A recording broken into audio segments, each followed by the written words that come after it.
আজকে এই কথাটাই বলতে চাই, আমাদের দেশনায়ক তারেক রহমান উনি বাংলাদেশে আসলে আমাদের একটা সুন্দর দেশ উপহার দিবেন।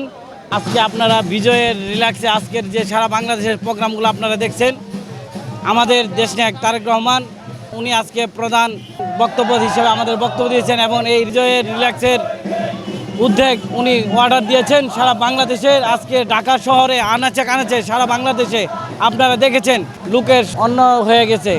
আমি একটা কথাই বলতে চাই, এই স্বৈরাচার হাসিনার বিরুদ্ধে আন্দোলনে মানুষ অনেক খুশি।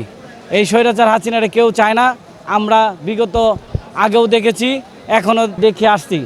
এই নির্বাচন ফেব্রুয়ারি মাসে যেন নির্বাচন দেয় এবং এই ফেব্রুয়ারি মাসের নির্বাচন যেন অবশ্যই কোনোভাবে পিছিয়ে না যায়, সেজন্যই সারা বাংলাদেশে বিএনপির যারা কর্মী আছে সকলকেই কান নাক খোলা রাখতে হবে, যেন যে কোনো মুহূর্তে আমাদের দেশনায়ক তারেক রহমানের নির্দেশে যেন আমরা সারা বাংলাদেশেই কাজ করতে পারি। কোনোভাবেই ফেব্রুয়ারি নির্বাচন যেন পিছিয়ে না যায়,